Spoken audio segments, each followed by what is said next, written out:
Now, we've just finished talking about a protest in Nepal, and we moved to the DRC, where in Uvira, people poured into the streets after the government named General Olivier Gasita Mukunda deputy commander of the FARDC's 33rd military region. Now, locals have said that he had worked with the Rwanda-backed M23 rebels during fighting earlier this year, and many feared that his appointment would put the city back under rebel influence. So what did they do? Civil society groups led the march, handed a memorandum to President Félix Tshisekedi, and demanded that he be removed. So what started peacefully ended in panic when warning shots were fired during the dispersal, with at least 4 people killed and several injured. Now today on The Conversation, I'm joined by Nixon Katembo, analyst Great Lakes and East Africa, and he's live in South Africa at the moment. Thank you so much for joining us on the show, Nixon. Thanks for having me. It's a pleasure. Now speak to us on this. What are your thoughts on the protests, the recent protests? Are there evidence, on the claims accusing General Gasita of collaborating with M23 during the Bukavu fighting? I think those claims have been there since there is a source of mistrust between the Congolese populations and those who are seen to be working with the Banyamulenge or the M23 IFC rebellion. You would recall that the Congolese army is an amalgamation of several armed groups, negotiated a settlement that ensued in a Sun City Accord that led to the first democratic election in the DRC. And then the subsequent negotiations between the CNDP, the M23-1, and then the current M23. So if you look at the demographic composition of South Kivu province, you have an area like Minembwe, which was designated as a commune or district in that house, Banyamulenge, under the current decentralization dispensation. So General Gasita comes from there, and like many other Congolese Tutsis who have been integrated in the army, but those who also are accused of aligning with the M23. And I think this is where the community distrust comes from. And I think it underscores the need for social cohesion in the country, the need for leadership within the army, but also the nature of understanding the conflict itself. And one wonder whether the commanding officers who know too well the demographic or the social tensions that are in the area would have but Nixon, General Gasita has actually General Gasita has actually called critics, he has said that they're influenced by Rwandan poison. So how should we read that rhetoric? It depends on which side of the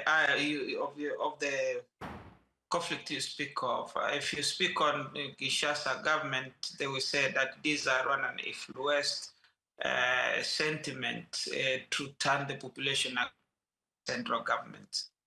On the other hand, if you speak to the M23, they will say that this is a general hate speech in their words against Congolese Tutsis, just because General Gasita is a Tutsi Munyamulenge from the South Kivu, and therefore it justifies how far Tutsis are discriminated against in that particular community. So you have to have a balance between the two, understanding the community grievances first and foremost. Second, the lack of governance control within Eastern Congo. And the third, the ethnic tensions that exist within Eastern Congo leading up to this kind of mistrust. And one would have thought that the military hierarchy will take into consideration these aspects and make sure that the deployment of General Gasita does not elicit what we saw or witnessed in Uvira in the past few days. Okay. Now, I remember last week, on the show we talked about how the UN Rights Office recently warned that, abuses in Eastern DRC may amount to war crimes, and now we're seeing this. Now, do you think they actually saw these protests, come in? And how does that wider finding from the US change how this appointment is viewed and the spark or the spike in local anger? I think it underscores the need for truth and justice and reconciliation in the Congo. It underscores the need to pursue those who have committed a crime against humanity on both sides, be either on the side of armed group, including the M23, and the government itself within the Congolese National Army or the leadership within the Congo, whoever has participated or otherwise is alleged to have participated in any form of violation of human rights. And I think if those atrocities that the UN have documented in different reports are not acted upon in a way that seeks to alleviate the suffering, then we see this kind of protest to continue, because it seems to me that there is a general sense of impunity for which the communities now is growing against, to make sure that they accept their requests or need for peace and stability in the region. All right. Now, there seems to be, a lack of information on this, but I'm not sure if you're aware, but who exactly in Kinshasa authorized the appointment? Is it the military chain of command, presidential advisors, or who? Because we want to know if there was any local consultation done in South Kivu even before naming Gasita. Well, any deployment of such a nature come through the military hierarchy, and that have to be the prerogative of the chief of staff or the chief of defense of the Democratic Republic of Congo, in consultation, of course, with our various branches within the army, the military intelligence, the civilian intelligence or part of the army, as well as the presidential advisors on the matters of security, as well as the president, who is the commander-in-chief of the armed forces. So you cannot necessarily pinpoint who exactly within this hierarchical structure authorized the deployment of Gasita. But I think owing to the history of South Kivu and those ethnic tensions existing, and given the nature of the conflict in Eastern DRC, the advances of the M23 IFC in the region, those are matters that should have been considered before deploying General Gasita. Mm. All right, so now, Nixon, if parts of the FARDC, right, have been implicated in abuses, can we trust an internal military review, defending his appointment? Or will there be a need for an independent investigation to, look into it? And what would it look like? I think from an independent observer position, it is difficult to trust either side of the Congolese conflict, whether it's a part of the government, whether it's a part of the rebel themselves. Because there have been numerous violations of human rights and atrocities committed by both sides.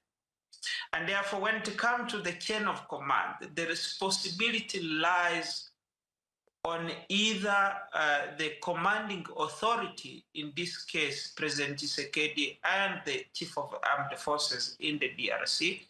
On the part of the M23, that will be the leader of the military wing of the M23, and the leader of the political wing, in this case, Corneille Nangaa. So therefore, whatever atrocity or committed on both sides, these are the individuals in the position of power that should be held accountable for those atrocities going forward. However, in the case of the DRC, we have seen unpunished impunity happening despite numerous reports that have been produced by United Nations organizations, including the United Nations group of experts. And therefore, this is a serious challenge that call on the belligerent parties in the DRC for accountability, because that is the real issue here. There have never been accountability on both sides, either the warring parties or the government of the DRC itself. Therefore, lending a position that you can commit crime without necessarily being held accountable for those crimes. And I think this is a serious challenge in the case of the conflict in the DRC as a whole. All right. Now, let's go back to the protest a bit. Now, what role did the local civil society networks and militias like the Wazalendo play in organizing the march? And how does that change the state's response options? Will it make any impact at all? I think this rests on a community sentiment within that particular population of that region, particularly in the South Kivu province. And that stems from years of government neglect, lack of a state presence in terms of assuring services to the people, but in terms of also creating social cohesion among the local populations within that particular province, and as in the Eastern DRC as a whole. And that shows you the need for the foundation of the Congolese state, making sure that there is a truth and justice and a reconciliation among the population of the Congo, owing to the years of conflict that that country has undergone, and making sure that the state institutions are responsible to cater for the need of the people, but also that those who have been fingered in the various reports are brought to justice and held accountable for the atrocity that they have committed against the people. All right. Now, how real is the risk, that this appointment will be read as the state handing over Uvira to hostile forces, as the protesters fear tactically and politically? And how do you think that President Félix Tshisekedi should balance immediate crowd control and longer-term credibility in the region? Is removal the only way to calm tensions? I think the removal of General Gasita does not respond to the crucial problem that the issue of the Eastern DRC and the community divisions exist within that context. You would recall that the M23 is fighting for what it terms for the right of the Majamulenge or Tutsi communities and the whole Kinyarwanda-speaking communities in Eastern DRC. However, when you look at also the community in those areas, each is claiming certain rights or violation thereof within the broader framework of the Congolese state. And it is difficult at this point to point whether President Tshisekedi will have any specific solution to respond to these tensions. I'm afraid that this will exacerbate the situation and create further division among the Congolese populations, be it on the side of the rebel, be it on the side of the government but also create further division within the local population. All right. Now, Nixon, What are the contagion risks? Do you think that this incident could spark wider unrest across South Kivu or even other provinces still reeling from the Bukavu offensive and mass displacements? The fear, though, here is that the repercussion on those who are seen as Congolese Tutsi, that will be a real one. But on the other hand, it's also the fear that those who have voiced these protests, should the IFC M23 take over power in the towns such as Uvira in the South Kivu, there might be a retaliation for their action in terms of the protests that they have mounted. So either way, the Congo need to face or to have a chance for the cessation of hostilities, to return to a dialogue that is a more inclusive of all the Congolese people, to have a discussions and a common understanding on a way forward to come out of this conflict and draft or chart the way forward or rebuilding Congo as a nation. And I think that is what is needed at the moment. All right. Now, just before we let you go, would love to hear your final thoughts, and also, from a humanitarian angle, with Bukavu's economy and cash systems already strained, how quickly could renewed violence worsen civilian suffering and displacement? Certainly, there have been serious human suffering. Remember, all M23 held territories. The central bank or the government, the Ministry of Finance in Kinshasa, and all economic activity that relate to the government, to the rebel-controlled areas, they are not actually happening within the normal economic setup. The banks in those areas, be it private banks or government-controlled banks, they are not functioning. And I think this have a serious economic ramifications on the livelihood of the people in the area, which is adding more problem to the humanitarian crisis that the region faces. And I hope and pray that maybe the Congolese authorities in Kinshasa, as well as the M23 in Eastern DRC, those who in rebel-held controlled or territories, they will have to come to a common agreement that will seek to serve and put the interests of the Congolese people who are suffering in this conflict in Eastern DRC.